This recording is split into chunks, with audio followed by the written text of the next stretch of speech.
आज आपका सेवक आपके बीच में उपस्थित है आपके आरोग्य लहर वॉल्यूम 23 के लिए।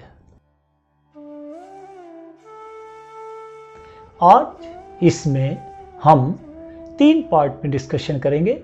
एक होगा कि इस समय कोरोना वायरस की स्थिति कैसी है और हमारे आदरणीय डॉक्टर क्या कह रहे हैं और हमारे सामाजिक हालात कैसे हैं। दूसरी होगी कि वर्ल्ड बैंक का क्या व्यू है। तीसरा, सेवक के अपने विचार होंगे और सेवक आपको आज अपने 18, 19, 21 के वॉल्यूम से आगे लेके चलेगा। अब हम आते हैं पहले पार्ट पे कि 15/11/2020 को हमारे माननीय होम मिनिस्टर श्री अमित शाह जी की अध्यक्षता में एक कॉन्फ्रेंस या उसको प्रेस कॉन्फ्रेंस कह लें हुई थी, जिसमें डिफरेंट सीनियर डॉक्टर्स ने अपने व्यू रखे थे। उसमें रैपिड एंटीजन टेस्ट पे एक डॉक्टर साहब थे, डॉक्टर सुरंजीत चटर्जी जी। उन्होंने ये बताया था कि एक पेशेंट उनके पास आया था व्हील चेयर पर, जो 39 ईयर ओल्ड था। उसको फीवर भी था, कफ भी थी और रेस्पिरेटरी प्रॉब्लम भी फेस कर रहा था। तो उसके टेस्ट जो था, उसका जो ये एंटीजन टेस्ट था, रैपिड एंटीजन, ये नेगेटिव था, इसलिए वो होम से ट्रीटमेंट ले रहा था। लेकिन जब हमने उसका RT-PCR किया तो पॉजिटिव निकला। तो उन्होंने RT-PCR टेस्ट पर ज़्यादा जोर दिया था। अब दूसरे डॉक्टर साहब का आते हैं। एक डॉक्टर साहब थे डॉक्टर श्री SK सरीन जी, जो कि director of institute liver and biliary sciences में हैं और वो कम से कम 500 टेस्ट दोनों ही RT-PCR के उनकी अध्यक्षता में सुपरविजन में हो रहे हैं। तो उन्होंने बताया कि ये जब हम सैंपल, जो ग्रुप सैंपल होते हैं, जब हम इनको सैंपल को टेस्ट करते हैं बैचेज में, अगर एक नेगेटिव निकलता है तो सारे ही नेगेटिव होते हैं, एक पॉजिटिव निकलता है तो सारे ही पॉजिटिव होते हैं। उसकी उन्होंने रीजनिंग बताई कि हमारे पास इंफ्रास्ट्रक्चर की कमी है, हमारे पास स्पेस की कमी है और हमारे पास मैन पावर की कमी है। तो इसका मतलब है कि हमारी गवर्नमेंट्स अभी तक इस इशू पे क्यों नहीं काम कर पा रही है, जबकि इतने रिजल्ट्स के बारे में रिपोर्ट्स आ रही हैं, सीनियर डॉक्टर्स कह रहे हैं। तो मैन पावर क्यों नहीं प्रोवाइड की जा रही, उनको स्पेस क्यों नहीं प्रोवाइड किया जा रहा। अब तो हमारे को 6 महीने हो चुके हैं, तो इसमें देरी नहीं होनी चाहिए थी। अब मैं आता हूँ तीसरे डॉक्टर साहब की, जिनके मैंने कमेंट पढ़े थे। डॉक्टर रोमेल टिक्कू थे, I think doctor Romel Tickoo ji. वो भी जो है एसोसिएट डायरेक्टर थे internal medicine at Max hospital Saket के। उन्होंने कहा था कि ज़्यादातर मरीज जो आते हैं वो सोशल मीडिया की ट्रीटमेंट में बिलीव कर रहे हैं, डॉक्टरों की सलाह नहीं मानते। उन्होंने यहाँ तक बताया कि एक मरीज ने उनको स्टेरॉइड मेडिसिन देने से मना किया, क्योंकि उन्होंने रीज़न बताया कि इसके साइड इफ़ेक्ट होते हैं। तो सेवक भी कहना चाहता है कि डॉक्टर साहब, आपने बहुत अच्छा कहा, लेकिन यहाँ पे अगर आप डॉक्टर्स को भी सलाह दे देते उस प्रेस कॉन्फ्रेंस में, तो उस पे सारे डॉक्टर पे भी बड़ा असर होता, वो भी ट्रीटमेंट को प्रॉपर कर पाते। सेवक का तो सिर्फ यही कहना है कि अगर आप डॉक्टर्स को भी थोड़ी सी एडवाइस दे देते कि आप जिनको पहले प्रॉब्लम होती हैं उनका प्रॉपर ध्यान कीजिए, कि सिर्फ प्रोटोकॉल के हिसाब से मत चलिए। कई बारी क्या होता है, अगर शुगर पेशेंट है तो उसकी शुगर बढ़ जाती है। अगर हम प्रोटोकॉल के हिसाब से उसको शुगर की डोज, इंसुलिन की डोज देंगे तो उससे ट्रेजेडी भी होने का खतरा होता है। इसी तरह और कई प्रॉब्लम है, हार्ट की प्रॉब्लम है, इसके लिए उसकी सारी मेडिसिन्स का हमें ध्यान रखना चाहिए। और हो सकता है काफ़ी डॉक्टर रखते भी होंगे, ऐसे मरीज ऐसे थोड़ी ना ठीक हो रहे हैं। ठीक होने के कारण है कि काफ़ी डॉक्टर बहुत अच्छा ध्यान कर रहे हैं, लेकिन कई जगह पे देखा गया है डॉक्टर मरीजों से बहुत दूरी बनाकर रखते हैं। तो मेरा तो आप सबसे यही निवेदन है डॉक्टर सेवान से कि आप मरीजों को अगर थोड़ा प्यार से बात करेंगे तो हॉस्पिटल्स में मरीज सारे ठीक होंगे। अब सेवक दूसरे पार्ट पे आता है कि 16/11/2020 को WHO के director general Shri Tedros Adhanom ने तो यहाँ तक कह दिया कि दवाई से ही सिर्फ ये पेंडेमिक को ख़त्म नहीं कर सकते। और सेवक को यहाँ तक पता चला कि WHO के एम्प्लॉइज जो हैं तकरीबन 65 एम्प्लॉइज के करीब संक्रमित हो चुके हैं। और WHO chief Shri Tedros Adhanom Ghebreyesus ने 16/11/2020 को ही ज्वाइन किया है और वो माइल्ड सिम्टम्स की वजह से क्वारंटाइन थे।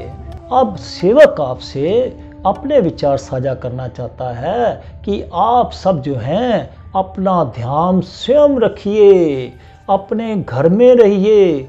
कोई ज़रूरी काम है, जैसे आपने नौकरी करने के लिए जाना है, सर्विस के लिए जा रहे हैं, बिजनेस के लिए जा रहे हैं या किसी ज़रूरी कार्य के लिए जा रहे हैं, तो आप ज़रूर जाइए, मास्क पहन कर जाइए, अपनी सेफ्टी रखिए, हाथ अपने धोते रहिए, टाइम एंड अगेन अपने हाथों की सफाई रखिए, चेहरे की सफाई रखिए, अपना फिजिकल डिस्टेंस बना के रखिए। और घर में कोशिश कीजिए कि अगर बाहर का कोई काम हो तो जो व्यक्ति एक बाहर जा रहा है आपके घर से उसी को करने दीजिए। सारे बाहर मत निकलिए कि एक दूध लेने गया हुआ है, एक कोई किराना की आइटम लेने चला जाए थोड़ी देर बाद, ये चीज़ें मत कीजिए। एक ही व्यक्ति को घर से बाहर जाने दीजिए ताकि वो आपके लिए जो भी चीज़ें घर में आपके जरूरत है वो लाए। और दूसरी सेवक आपसे ये प्रार्थना करेगा कि अपने दिल में से ये बिल्कुल डर निकाल दीजिए कि आपको ऐसा कोरोना वायरस टच भी कर जाएगा। कोरोना वायरस कभी भी हमारे घर अपने आप नहीं आएगा, हम उसको या तो लेने जाएंगे या हम किसी को अपने घर में बुलाएंगे जिसको ये सिम्टम होंगे, तो बट नेचुरल है कि कोरोना वायरस आपके पास उपस्थित हो जाएगा। इन चीज़ों से बचने के लिए आप प्रिकॉशन लीजिए, जैसा कि सेवक ने बताया, बाहर कम निकलिए, ज़रूरी हो तो निकलिए और मास्क पहन के निकलिए, डिस्टेंस बना के रखिए।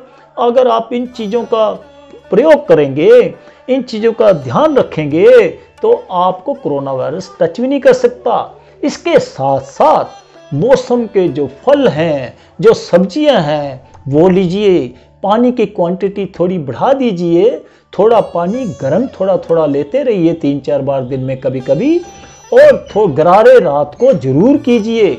अगर किसी को सिम्टम है तो सेवक अपनी पहले वाली वीडियोज में बता चुका है कि सेवक ने नींबू के पानी से भी बहुत मरीज ट्रीट किए हैं और प्रेजेंटली भी एक मरीज का ट्रीटमेंट चल रहा है और वो उस चीज़ से बाहर आ चुका है। तो इसलिए आपसे मेरा निवेदन है कि आप अपना ध्यान खाने पीने की बाजार की चीज़ों से हटाकर अपने घर में ही बना हुआ खाना खाइए। तो इन सब चीज़ों का अगर आप ध्यान रखेंगे, सुबह की सैर कीजिए, ऐसे समय में कीजिए कि जब रश ना हो। अगर आपके पास ऊपर लान है आपके बाहर या ऊपर छत है तो उसी पे सैर कर लीजिए, थोड़ी देर कुर्सी बिछा के धूप में बैठ जाइए। तो इससे क्या है कि आपको इस बीमारी से निजात ही मिलेगी। निजात क्या मिलेगी? आपको छुएगी भी नहीं।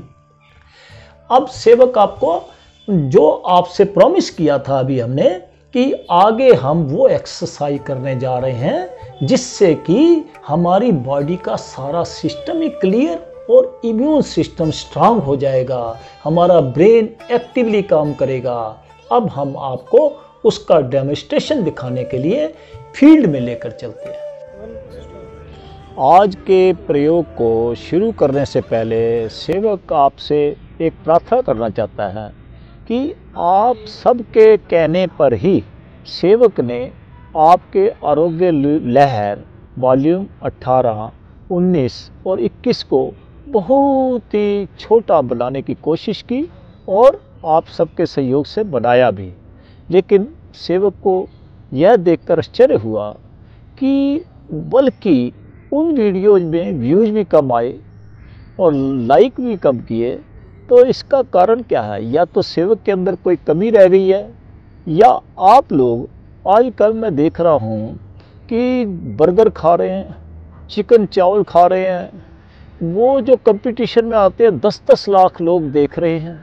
अगर हम आपके स्वास्थ्य के बारे में चिंता कर रहे हैं तो आपके कहने के अनुसार ही हम वीडियो छोटी बना रहे हैं, तो आप नहीं देख रहे, तो इसका मतलब है या तो सेवक के इस एक्सप्लेनेशन में, आपको बताने में कुछ कमी रह गई है।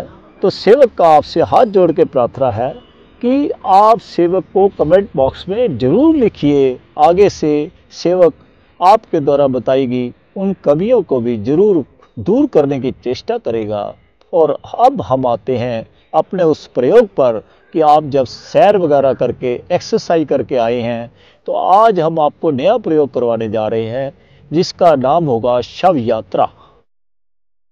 जैसा कि आपसे वॉल्यूम 18, 19 और 21 में सेवक डिस्कस कर चुका है, आप बिल्कुल शांत मुद्रा में लेटे हुए हैं।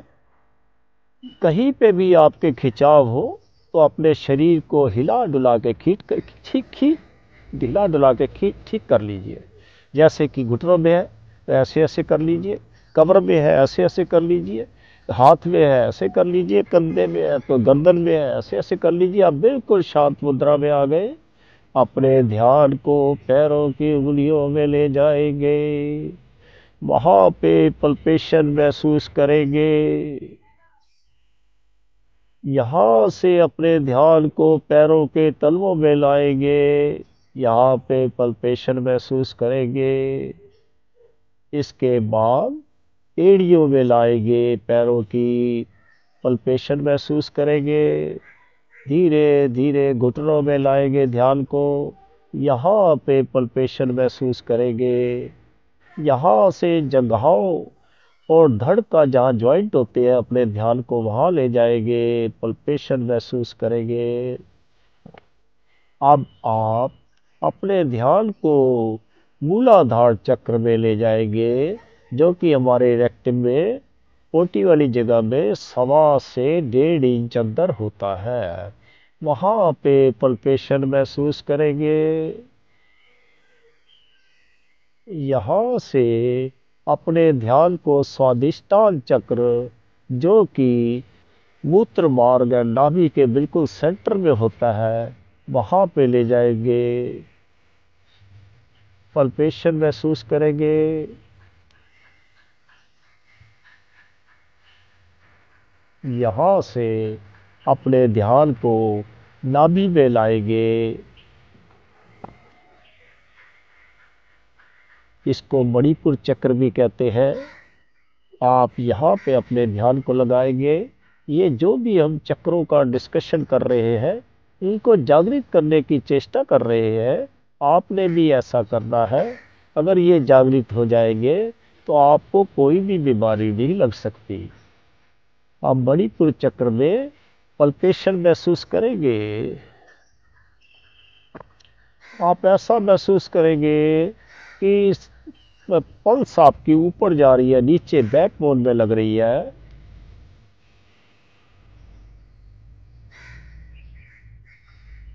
अब यहाँ से अन्नाद चक्र, जो कि हृदय चक्र भी कहते हैं, आप वहाँ पे अपने ध्यान को ले आएंगे, पल्पेशन महसूस करेंगे। आपकी पल्पेशन बैकबोन में ऊपर, हृदय चक्र बैकबोन में होता है, सुषुम्ना नाड़ी में, तो ये जागृत होगा। ऐसे पल्पेशन टाइम एंड अगेन महसूस करते रहने से आप धीरे धीरे अपने ध्यान को हाथों के कंधों में जाएंगे, कंधों में पल्पेशन महसूस करेंगे। यहाँ से अपने ध्यान को हाथों की कोहनियों में लाएंगे, पल्पेशन महसूस करेंगे। अब आप हाथों की उंगलियों में और हाथों में आ जाएंगे अपने ध्यान को लेकर। यहाँ पे फिंगर्स में पल्पेशन महसूस करेंगे, वापस कोहनियों में पल्पेशन महसूस करेंगे, कंधों में करेंगे।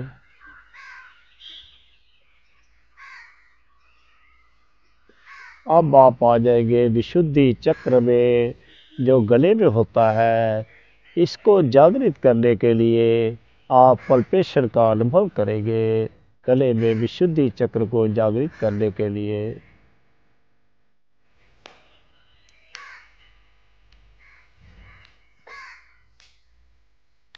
आप धीरे धीरे अपने चेहरे को पूरा ढीला छोड़ते हुए आज्ञा चक्र में आ जाएंगे, जो कि हमारी दोनों भुवों के बीच में नाक के ऊपर वाले स्थान पर है। यहाँ पे पल्पेशन को महसूस करेंगे। अब यहाँ से सहस्त्रार चक्र, जो कि हमारे सिर के बीचों बीच ऊपर होता है। कुछ ज्ञानियों का मत है कि जहाँ पे हमारी चोटी होती है वहाँ पे होता है, कुछ का मत है कि तालू में होता है। आप अपने ध्यान को ऊपर ले जाएंगे, पल्पेशन महसूस करेंगे।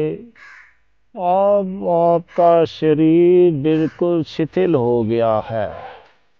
आप ऐसा महसूस करेंगे कि आप इस संसार को छोड़ के जा चुके हैं।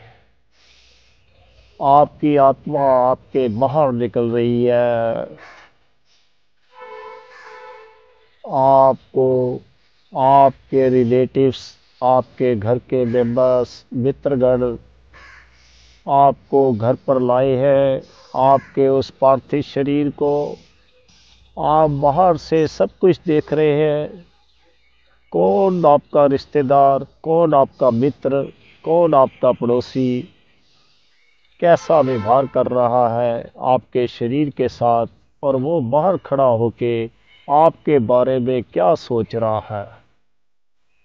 आपने अगर अपनी स्थिति बिल्कुल शांत बनाई हुई है और आपने अपनी आत्मा को बाहर निकाल लिया है, आप बाहर साइड पे खड़े होकर देख रहे हैं, तो आपको ये सारे अनुभव होंगे। अब आपको नहलाने धुलाने की तैयारी हो रही है। आपको आपके रिलेटिव्स, मित्र आपको नहला रहे हैं, गंगा जल से, दही से, पानी से, जल से आपके पार्थिव शरीर को नहलाया जा रहा है। उसके बाद जैसा कि आप सबको विदित है कि नए कपड़े पहनाए जाते हैं बगैर सिले, वो आपको पहनाए जा रहे हैं। आपको ये देखकर कैसा अनुभव हो रहा है? आप अपने आप ही, जब ये कंप्लीट एक्सरसाइज हो जाएगी, जब आप कर लेंगे, तो आपको अनुभव होगा। अब आप देख रहे हैं कि आपके लिए फटा आया हुआ है, जिसको कहते हैं कि जिस पे बॉडी को ले जाया जाता है, आपको उस तरफ कपड़े में लपेट कर ले जाया गया और वहाँ पर आपको रखा गया है। और जो आपके साथी, जो रिश्तेदार, पुत्र, संबंधी आपको वहाँ पे खड़े हैं, आप उनके बीच में खड़े होके सब उनकी बातें सुन रहे हैं कि आपके बारे में क्या बोला जा रहा है। कोई आपको आपके अच्छे कार्यों के लिए आपकी प्रशंसा कर रहा है, कोई ये भी कहता हुआ आपको दिखेगा कि ये अच्छा हो गया चला गया, नहीं तो ये तो बहुत ही हमारे लिए खतरनाक था, हमारा इसने ये नुकसान कर दिया। अब आपकी यात्रा शुरू हुई है। फूल मालाएं वगैरह डालकर आपको ले आया जा रहा है शमशान। सारे बोलते जा रहे हैं राम नाम सत्य है। आप भी साथ साथ चल रहे हैं, सबकी भावनाएं देख रहे हैं। आपको सबकी बातों का अनुभव हो रहा है, अंदर से आनंदित भी महसूस कर रहे हैं। अब आपको वहाँ पर ले जाया गया शमशान पर, जहाँ पर कि मुर्दे को नहलाया जाता है, चारजी उसकी पूजा करता है। फिर उसके बाद आपको उस स्थान पर ले जाते हैं जहाँ पे जलाया जाता है या कब्र में दबाया जाता है। जो भी प्रथा होती है, जिस भी धर्म से आप बिलोंग करते हैं, आप बाहर खड़े होकर सब कुछ देख रहे हैं। आप ये भी देख रहे हैं कि कौन कौन सी बातें कर रहे हैं। ये सेवक आपको ऐसे ही नहीं कह रहा। अगर आप ये एक्सरसाइज करेंगे तो आपको सब लोगों की बातें, जैसा कि हो सकता है कि वो उस समय क्या आपके बारे में सोच सकते हैं, क्या कह सकते हैं, वैसा ही उस शख्स द्वारा, इस व्यक्ति द्वारा आपको कहा जा रहा है। और आप सुन रहे हैं, आप देख रहे हैं, आपके पुत्र ने या जो भी आपके संबंधी ने ये सारी क्रिया की। उसके बाद वो एक जो बाँस से वो करते हैं, दिमाग में जो होता है उसको मारते हैं, और सब लोग वापस जा रहे हैं। अब आपका संबंध आप अपने आप ही देख लीजिए कि हमारा संबंध अपने संबंधियों से, मित्रों से तब तक है जब तक हम इस संसार में हैं। उसके बाद धीरे धीरे सब भूलना शुरू हो जाते हैं। और जो नियरेस्ट संबंधी है, आपकी धर्मपत्नी है, या आपका पति है, या आपका पुत्र है, या आपकी बेटी है, उनको ही आपके जाने का गम रह जाता है। ये सारी चीज़ें आप देख रहे हैं।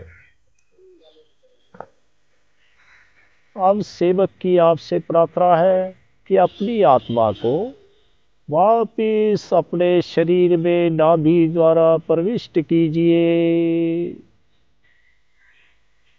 अंगड़ाई लेते हुए अब जो आप इतना शांत थे, अपने ब्लड सर्कुलेशन को फास्ट करने के लिए बॉडी में, बच्चे की तरह, जैसे बच्चे को जब भूख लगती है तो वो कैसे हाथ पैर मारता है, तो आप वैसे ही हाथ पैर मारेंगे, शुरू करेंगे।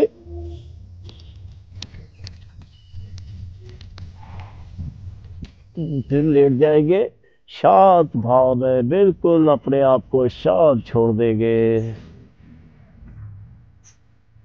एक दो लंबे सांस लेंगे।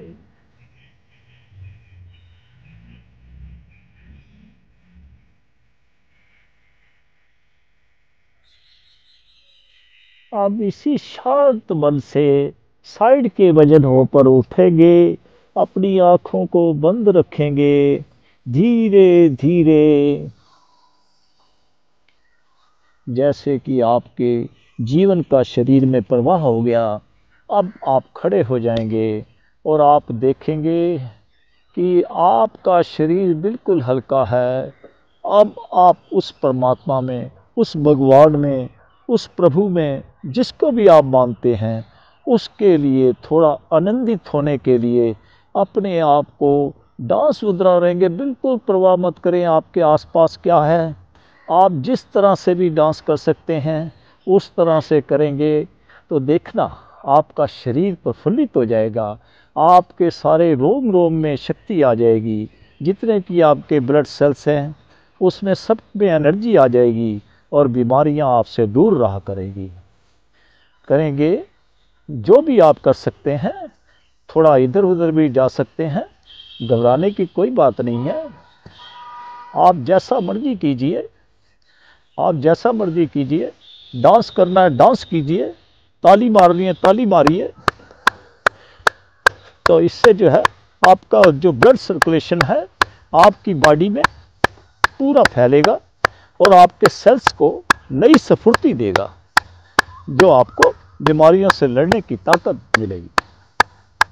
आज का ये वॉल्यूम यहीं पे ख़त्म करता है। जय भारत, जय हिंद।